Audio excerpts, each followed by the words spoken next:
Jump Force Season 2 DLC has been awesome thus far. Meruem and Hiei have both been officially confirmed as Jump Force Season 2 DLC characters, and the community loves Meruem, and we have a polarizing opinion on Hiei. But the only thing left to question for the Jump Force community and my perfectionists here on YouTube is who are the final two Jump Force Season 2 DLC characters.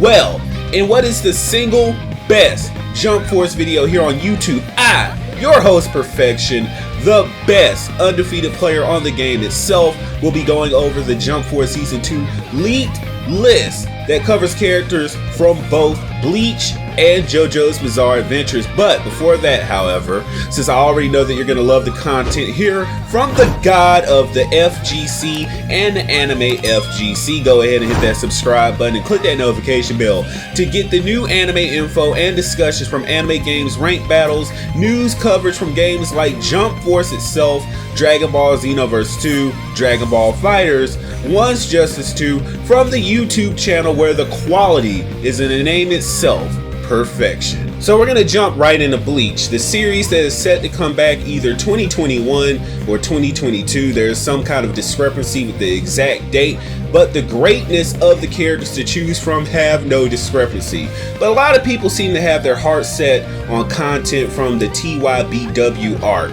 Of course, the 1,000 Years arc from Bleach that was covered in the manga and is set to be covered in the anime. Now, I'm gonna go ahead and say this.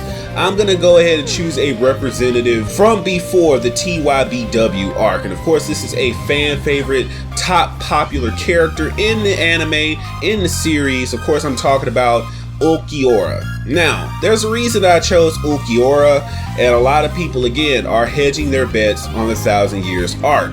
But you have to think about something. This DLC is coming out pretty soon, like in the next several months. Like we have Hiei that's set to come out, Meruem is set to come out. So Meruem, he'll probably come first, more than likely. Then maybe in the next month or so, we'll have Hiei, and then somewhere along the line, we'll have the Bleach representative, and then the JoJo's Bizarre Adventures representative sometime in 2021. Now, with Bleach having a non-exact date, probably coming out somewhere in the winter or the fall of 2021, I don't think they're gonna have a game release for the character just yet. Like if it was Yak, I don't think they're gonna have a DLC release for the character without showing him off first in the anime. And you have to think about this from a marketing perspective.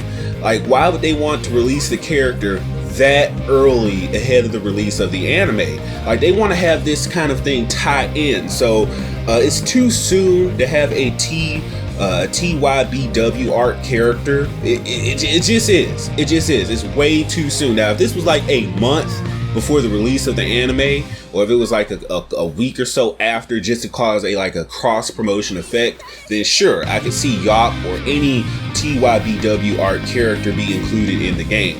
But since we have the circumstances that we do, I have to go with Ulquiorra. He's one of the top popular antagonists pre-TYBW arc. He's one of Ichigo's top rivals in power, and in addition to that, he has two, count them, two release forms. Now think about this, right? Currently in the game, you have a very limited number of characters, and I think there's only two of them currently that have two awakenings in the game. That would go to Goku and Vegeta, who can access their Super Saiyan and then their Super Saiyan God, Super Saiyan forms in the game. So I think that you need to expand that roster of characters that have two awakening forms. Here we go. We have Ulquiorra that can definitely fill that niche, and the functionality of the character wouldn't really change that much. Like, he would have his Great Black Winged Demon form, and then he would have the second release, which again, the functionality wouldn't change that much, which I would imagine his wings would enable him to travel across the map pretty quickly with an enhanced, I call it a chakra dash, but aura dash, whatever you want to call it. He would actually be able to move with different side dashes and side movements, through greater distances and speeds because of his wings. Of course, the stat upgrades would also be a thing, and his second release would be probably the greatest stat upgrade in the game overall. So this character could expand that roster of characters that have second awakenings, and also he's just a fan favorite character. That's without going into his myriad of attacks and different weapons that he can employ in the game.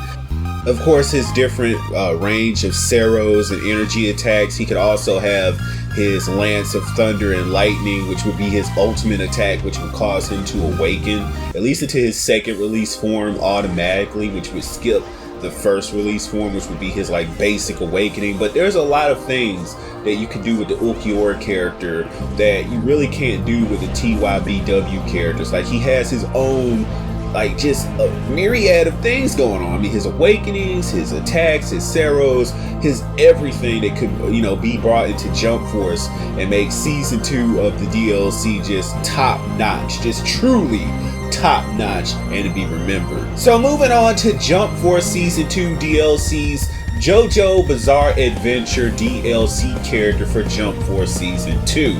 Now, looking at this, I'm going to say something, and a lot of people are going to have to open their minds to something.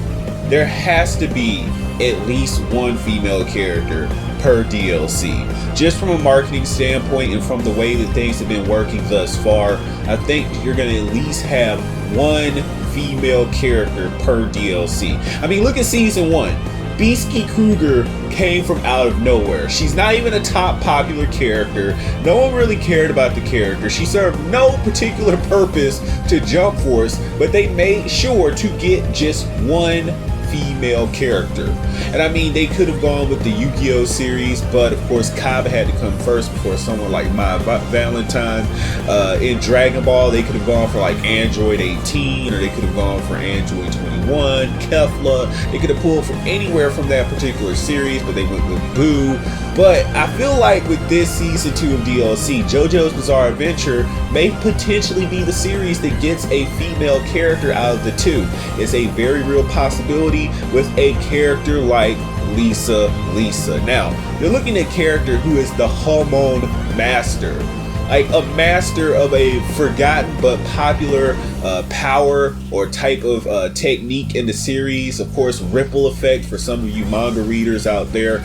And she's a fan favorite character. I mean, she had characters based upon her from Street Fighter like Rose. You have a unique style. You have unique approaches that you can make for the character. Now, I look at Lisa, and I've played her in JoJo's Bizarre Adventures Eyes of Heaven, and she's a really fun character to play as in that series. But I look at her in Jump Force, and I see that she could be a mixture of like Hisoka. Like, I definitely see her scarf working like bungee gum, where she throws it out and she does a grapple technique. I could also see her ending up with a counter move and also just a general combo reset tool in her repertoire. But looking at her basic combos, they could be really brutal. Like, you could have a mixture of the scarf, different ballerina style kicks, different things that you wouldn't typically see from a JoJo's Bizarre Adventures character, just because you're including hormone. Now again, I would have wanted Joseph, but again, you have to keep in mind, we have to have at least one female character per DLC. And I think Lisa would, I think in their minds, it would be no complaints about this character being added. A very beautiful but powerful female character. And you look at her ultimate, you look at her moves. You could go from any of the JoJo's games. You could go JoJo's Bizarre Adventures Eyes of Heaven, or just go random with Jump Force and just have them pull from what she did in Battle Tendency, and it could make a very intriguing moveset for this character. And I mean, it's something of like thinking outside the box. Like, Beastie Kruger came from out of nowhere. Lisa could come from out of nowhere, because everyone's just calling Giorno. No,